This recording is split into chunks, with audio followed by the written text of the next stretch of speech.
7.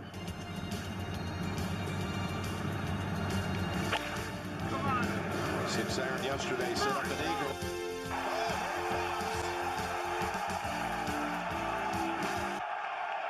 The shot of a lifetime. All right, everyone, welcome back to the second episode of the Dialed In podcast here with your hosts, Matt and Woody. So today's agenda, we want to go through first a few things. So we're going to cover off today what's happening in professional golf from a equipment point of view. We'll go through our personal golf games for a little bit, not too indulgently for everyone's amusement. Yes, not too long on that, but just a bit about what's going on in our golf worlds.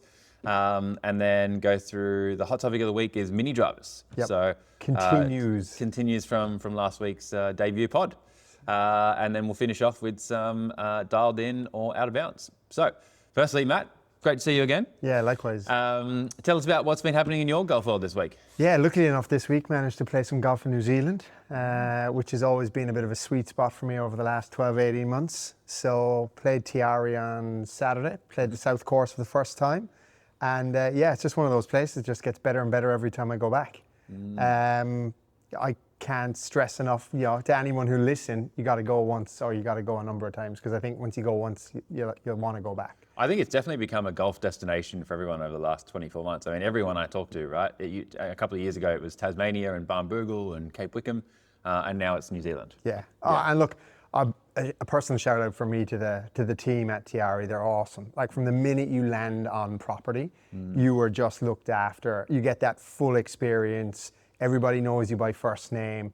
Yeah. I went a couple of weeks ago with the family and they remembered the kids' names and how are they going, and we can't wait to have you back. I mean, look, good business. You want to give everybody that feel. But as soon as you rock up on the first tee, you meet your starter, he knows your name.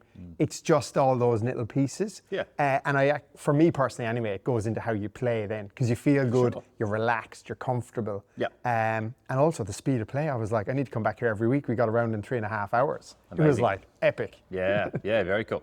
And you put in a new gap wedge this week I did. That we reshafted for you with an Axiom, Fujikura Axiom shaft instead of the steel shaft that you had in there. We talked about it. You didn't see a big change in distance, which is a good thing in this case, right? We sort of wanted it to go. I've probably been the biggest tinkerer over the last 12 months in terms of irons, how they're set up. The biggest shift for me was going from steel shafts to graphite shafts, and I'll probably never go back. I suppose over the years it would have been, the graphite's too flexible, it's not stiff enough for me. That conversation is now out the window with the new graphite shafts that are coming in, especially the new Fujikura Axioms. And I had them in play in my irons. I put it into my wedge, as you said, for this weekend. There was no difference in the distance. Where the big difference came is just feel. It was just a far more comfortable feel, and I am definitely a feel player. So, overall a positive inclusion in the bag. Very cool. And we are going to do a whole nother episode on graphite shafts and steel shafts, especially for, it's always been, people are skeptical of them. It's an old man thing, right? But gone are those days. Yeah.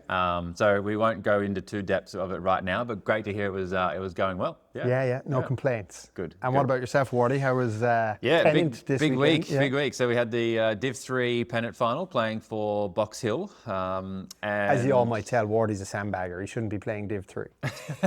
Well, you got to. It's a team sport, Matt. All right. Depending what day of the week it is. Yeah. Well, that's the other thing. You don't get that opportunity to play team golf very often. Yeah, exactly. Right? It was great fun. So, thankfully the team got the win. I didn't do my job properly, and I actually lost going down 19. And so it was pretty devastating at the time. But it is still great to be there, and great to play good golf for once in a good quality game like that, right? Yep. I didn't lose because I played terrible golf. I lost because the other guy just you played can live. better. You can live with that as long as you can walk away and you've hit good shots. It still hurts, but you can get over it quicker. Yeah, for sure. And credit to Jeremy that I played. He played really well. Nice. The nerves coming down the last couple of holes is not something you can simulate too often. Yeah. Indoors or outdoors, like having I had to two putt from the edge of the green on 18. Left it in like the collar, so it was past the fringe onto the fluffy stuff, and I made a mess of it. It just blows my mind. Like you say, the nerves coming down 18 and 19, and I'm like, no disrespect, there was probably like 10 guys and Well, the and their Box dogs. Hill Army came out in force, so there was like a good But then 100, I 100 always people get there. perspective of the pros who've Oh, got absolutely, like there's 10 thousands. deep. Yeah, and you're yeah, like, yeah. how the fuck do you even hit that shot? Yeah, and you've got Rory at the Aussie Open when there's 30,000 people there. Yeah, it's insane. And to him, that's not a large gallery. To him, that's everyday Yeah, golf, yeah. right? Which is mind blowing. But yeah, very, very cool experience, and that's why we love sort of looking forward to Pennant, right? It only lasts for sort of 8 weeks a year. Yeah. And we get that team golf, and still to be able to celebrate it last night with the team having it's won good. was great, even if I didn't get the W for myself. Well, I can live vicariously through you because I ain't ever making a penalty. Well, never say never. It's, we got to get you in here, man, and we'll see how we go. Yeah. There's seniors pennant, right? Yeah. Fuck off. I'm not that old. But no, it was a very good week in both out. We both got out to play, both played some good quality courses and good quality golf. Yep. So you can't complain about that. No complaints on that front. But next on tour, we had from the men's side, we had the Zurich and the Fitzpatrick brothers got it done. Yeah. We're going to come across the Fitzpatrick brother later in Dialed In or OB, but what did you make of the week? Yeah, look, it's an interesting tournament compared to your week-to-week individual. I mean, you got to look at it and go, it's the easiest way to get your PGA Tour card. And I look at it from that angle now because Alex Fitzpatrick gets exempt on the PGA Tour for 2 years. Yeah. It's his largest paycheck. I mean, look, Matty Fitz is killing it. 2 weeks in the bounce, second win. It's probably a reason why he's ranked as world number 3. There was some shots that he played over that weekend that were unbelievable. Yeah, I think yesterday's round they shot the record for the tournament. Yeah. And it's kind of enjoyable. You can see that they're relaxed. Lowry and Koepka were partnered up. Interesting combo.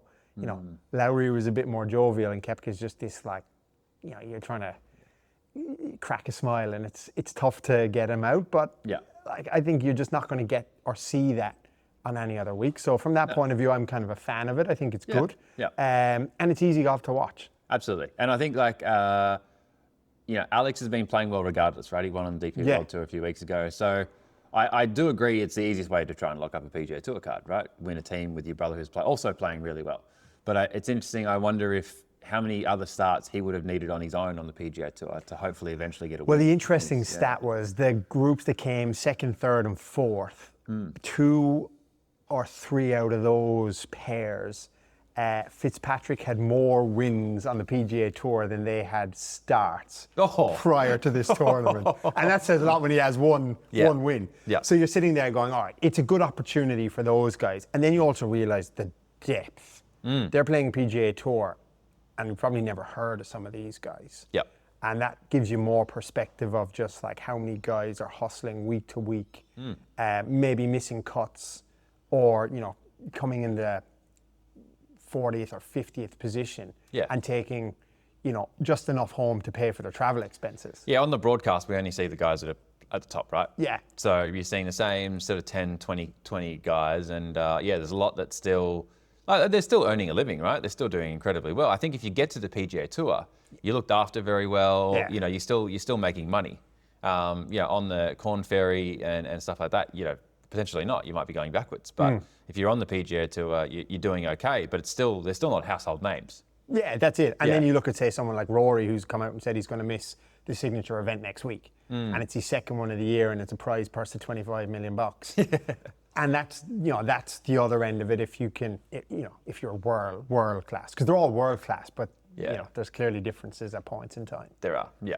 But from a gear perspective, I think the interesting thing with Matt in particular has always been the putter.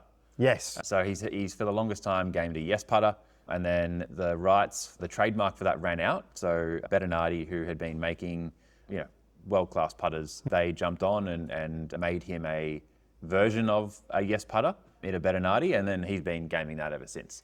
So, and he won't be changing it anytime soon, looking at how this weekend went. No. I mean, he drained 50-footers, 60-footers. He could not miss for the first 3 days. He had a bit of a wobble today by his standards, but the one thing about Fitzy is just the the analytical side that he brings to the game. That was what I was going to get to next. Unbelievable. Yeah, like being able to track, he tracks every single shot he hits, written form, right? Yeah. So, hopefully a lot of us are moving to some cool technology where, it's either a sensor in your pocket or it's a sensor on the club, and that's definitely where golf is heading. And for us amateurs, or your right? launch monitor, as I touched on last Launch week. monitors as well, yes, absolutely. Yeah, but we don't have a strokes gained, we don't have a broadcast team there to track every shot, right? And TrackMan's the partner for the PGA Tour and doing all their shots, but we don't have the same data access that they would. And even the LPGA, which we're going to get to in a second, even they don't have that sort of greater analytics. Yeah. And they're moving towards that as well, which is great to see. But definitely a strength that But it's even smaller things that he brings to the game that, the average viewer is not going to notice. But I just heard the commentators talking about it the weekend. He does this pre-shot routine where he brings his shoulders back. And it's been a new thing that he's brought in this year, where when he was driving or off the tee, it was just a way of keeping his posture in place. So he was coming around with the club. Yeah. I mean, I just thought he was having stretch every time I saw it. I'm just opening up my shoulders. But it's, for him, that's kind of how he's evolved his game. And I think you look at him off the tee and his distance has certainly increased. And that's then what's kind of propelled him to where he is in the world rankings at this point in time. Yeah, it's been pretty well noted as well, like his putter, like his stat tracking, that he's put a lot of work into his driving and speed training. So yeah, he's definitely seeing the benefits of that. But he has been for the last 12 months. It's also now just dialing that in and making the most of that now. Yep. 100%. He's gained the speed. His consistency is next level. Yeah. And I think that's what all the top 50 in the world have. I think it's too narrow to say top 10. It's top 50 in the world. They all have that consistency. Yeah. It's just on any given week, one of them will have a week. Yeah, absolutely. Now, on the ladies' side of things, we had Nelly winning the first women's major of the year at the Chevron. Yep. And interesting gear side of things for her was the putter. And we can see from Matt and from Nelly, the blade isn't dead. No, right? I don't think it is. She's still got one in the bag. She has been switching a little bit more between, in recent years, Scotty Cameron putters, and this week she had a TaylorMade putter in the bag, a larger sort of double wide or sort of larger blade in the bag, which is cool to see. But that's obviously her preference to look down upon, regardless of the toe hang of the putter, which can give you different sensations for torque. It's definitely proof that the blade isn't dead, right? What did you see with her equipment? Anything in particular that?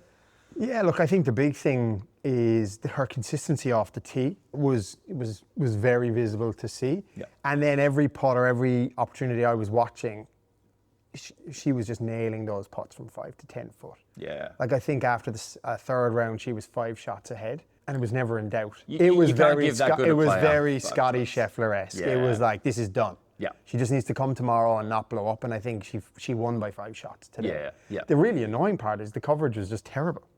Yeah, like it came on for an hour after the Zurich finished. That was it. Or in between, so I watched a few replays just to kind of. But I've heard with that from other podcasts as well that the No Laying Up boys are saying it's advantageous for the LPGA to be on the same time as the PGA because they get those crossover views. Where if they put it in a separate viewing window, they're just not getting people tuning in to women's golf specifically. But it's an interesting conversation and yeah. Look, I suppose I get it from that angle. It's just like they probably deserve a bit more credit and recognition than they get.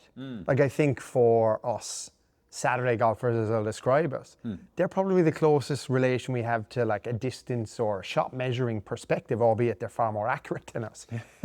Whereas like you can watch the PGA Tour all you want, but those guys are hitting wedges in from, what was it, Matty Fitzpatrick hit a pitching wedge in from 170.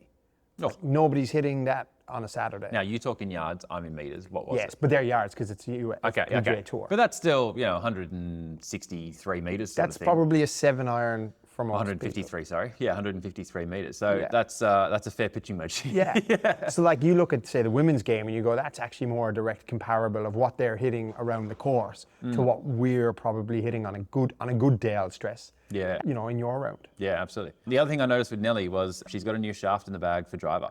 So she's put in the QI4D, which most TaylorMade staffers have, and you've now got the Graphite Design 2RD FI, Flight Intelligence. Okay. So it's a bit of a mouthful, that one. And she's put that in the bag. We've put it in the demo matrix here at EP as well, because the Flight Intelligence is supposed to be more of a fairway finder. The shaft profile, I think, has been pretty good in fitting a fair few people as well. It's not so much just your big bombers sort of, ultra stiff shaft. It's someone who wants a bit of feel, a bit of responsiveness in that shaft, but still get some rigidity in it as well. Actually, put it into one of the bags of one of the guys in the Box Hill team. Oh, yeah, okay. He was 13 under through his last 2 rounds. Oh, wow. Of pennant. So he's not going to be taking that he's out going anytime okay. soon. Nelly's going okay. It's good Yeah. signs for the shaft. And shafts don't get talked about a lot on tour, right? It's all the big equipment contracts are heads. They're not, shaft companies don't have the cash to spread it out amongst the players. But yeah, I thought that shaft deserved a bit of recognition. I think amongst your golf nerds, and I throw myself in that bucket, that kind of stuff people do pay attention to more now than ever, as opposed to just going, I got fitted into this and this is what it is, and not knowing what that shaft is or what the lie is. So yes, while you say shafts don't get the love and care that they probably deserve, I think people are starting to look at that a bit more and what's going into their clubs. And like you said, we're in good company here with the golf nerds, right? Some people set and forget. Us, we know exactly what's going in our bag. I mean, the names and the actual specifics, I'm going to leave that to you. Yeah. But I have a fair idea of what it does. And I think, most of our listeners probably would as well. If you're listening to us, then you're definitely paying attention to your absolutely. golf. And we just want to give you a bit of context about what that shaft's designed to do. And not always the case is the tour the best representation of what's going to work in your bag. Yeah. But there are some trends definitely there. I mean, Matt Fitzpatrick irons are 15 years old. Yeah. He's rocking some 15-year-old pings. Yeah. So, the tour is definitely not the best representation. No. And also, we've spoken about this in the past. They go mad with their lead tape and their shit, they're pairing, some of their wedges back and whatnot. Your average golfer is just not doing any of that. No, and nor should they play around with things like swing weight and lead tape too much, right? I mean, there's a tour truck at every location they drop at week in, week out. It's a whole different world from that side of things. And I think, we definitely want to stress to our listeners and our viewers on YouTube, that's not what we're saying. That's probably the element of the game you want to be staying away from. Because if you're tinkering to that extent, and I'm a serial tinkerer, you're probably creating more trouble for yourself. Yeah, and the idea behind us and this facility is finding what works for you and then leaving it, right? Over the years, I've found that if you're trying to find something like that, you are searching for something that doesn't exist. Yeah, exactly. A lot of the time, right? Now, obviously not always the case, but... Masking over a shit round somewhere. Yeah, absolutely. And look, we're here if you want to do that too. But the idea is we get your equipment right the first time. Yeah. And then you can go out and concentrate on playing good golf. Yeah. That's a pretty That's key what thing. it's about. Yeah, and enjoying it. Absolutely. All right, so moving on now to our hot topic of the week is mini drivers, which we've got a few on there. Continues to roll on. Yes, absolutely. And it's been big, not just the last couple of weeks on tour, but over the last, I'd say, 12 to 18 months. We sort of saw the product life cycles for all the big manufacturers. Yeah, from the early release and kind of building a bit of narrative around them. I think what we're seeing now is they're here to stay. Yeah. And there's more case than ever for them. Yeah. I know they spoke about it at the Zurich of, alternating one partner taking driver off. If that didn't go right, the second player was using a mini driver or a club of a similar ilk just to make sure that they were in play. Yeah. That's the aim of the game for your average golfer. Yeah. Be in play. If you're in the fairway, you've got a better chance of shooting a score than if you're trying to wheel it out of the trees or the long grass. Yeah, absolutely. Hence why I might consider it at some stage, because 90% of my game is scrambling.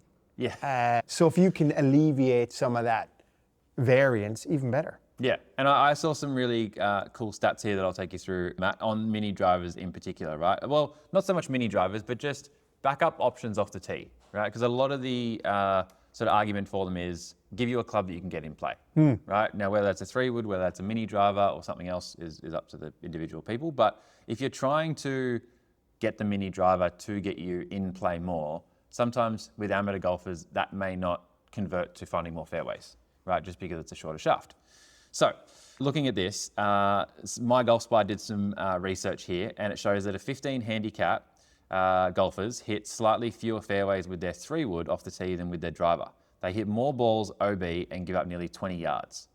5 handicap golfers are only marginally more accurate with a 3-wood and with an identical rate of penalty strokes to driver. And still give up around 15 yards. The point being, most amateur golfers aren't gaining the accuracy they think they are when they reach for a smaller club. Yeah, but my argument is it really a smaller club? Because you have it here. If we look at it, that face is far more inviting than a 3-wood is off the tee. Well, compared to a 3-wood, I certainly look at that and go, as a Hmm. mid-handicapper, it's all about confidence. Like if you're swinging it well, the 3-wood, it's fine. You're relaxed. You're in your routine, and 90% of the time you're going to be fine. looking down at that, you go, okay, I feel confident. The face is big enough. It's not the size of a driver, but I know the consistency might come from just how I feel. And I think that's maybe where mid-handicappers sometimes come a little bit unstuck. Well, I think it's also for a mid-handicap or even a high single-digit player, it's more a psychological benefit, right? They just know that they don't have to change their golf swing too dramatically, hitting up on the ball, getting in that different sort of setup position to hit the club like they do with a driver. They can go to more of their stock standard, hitting down on the ball or sweeping the ball, and they can still make really good contact that way. Yep. And I think that's a big benefit of the mini driver as opposed to a 3-wood, right? Because you can use it as a 3-wood replacement, or you can have something in between. Exactly right. Carrying driver, mini driver, 3-wood, that's a lot. Yep. So normally Saturday I would have taken it. Yeah.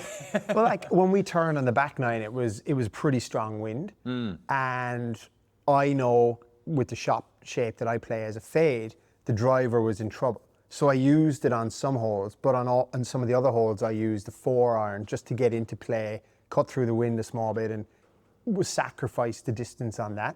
Whereas I think I'd have been more inclined to pull out a mini driver because I didn't pull out my 3-wood because I knew I'd have to just leather the brand off the ball to actually get through it and get distance. Yeah. So I think from that side it adds another dimension. Okay, I don't think as an amateur you're going to be tinkering your club, what clubs you carry week in, week out.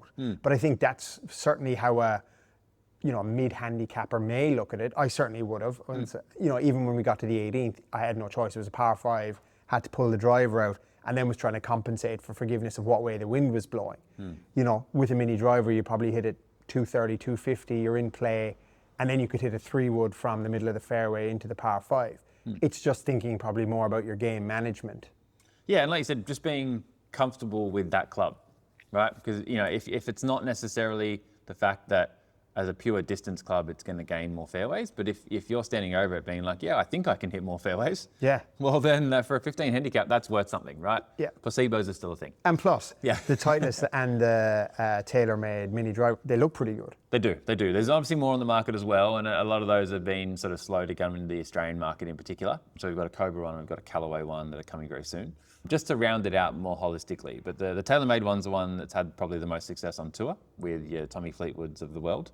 But the use case for amateurs versus tour pros is very different. Yeah. Right. We sort of touched on it with the Augusta thing, right? Having them, you'll see a lot that are in play that week because to a dog leg or to a corner, they're trying to hit a certain distance. Yep. Whereas for amateur golfers, that's probably not the case, right? They're probably not dialing back from driver because it's going to go too far.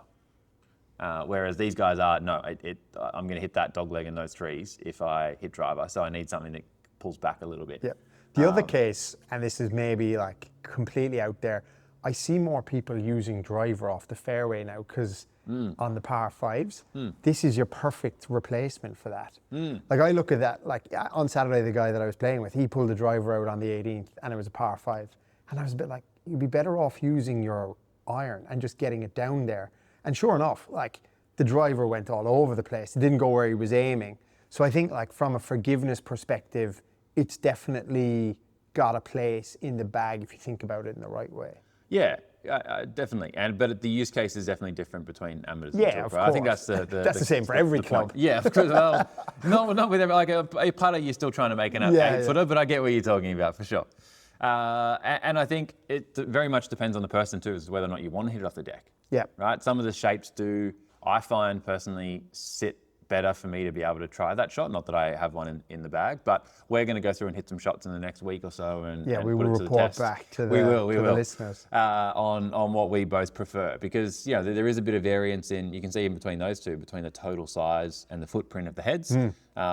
So yeah, I definitely think out of those two and the other ones we've got coming, we're definitely going to see a difference in preference for heads, as well as our use cases for them, right? Whether that's off the tee, off the fairway. So they're pretty versatile for what they're trying to do. And then I suppose something that might be relevant to our listeners and viewers is from a price point of view.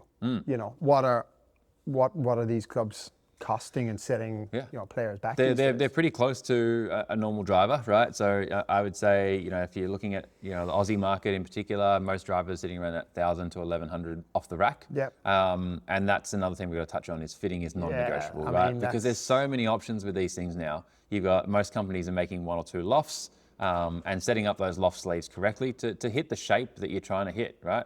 And then obviously shaft choices, lengths, swing weights. There's so much that goes into these. Yeah. So getting them set up and fitted properly is obviously a non-negotiable. But yeah, they're up there in cost as well, right? These are sort of sitting Which is around. something to bear in mind for our listeners as well, is because look, everyone's feeling the pinch in cost of living.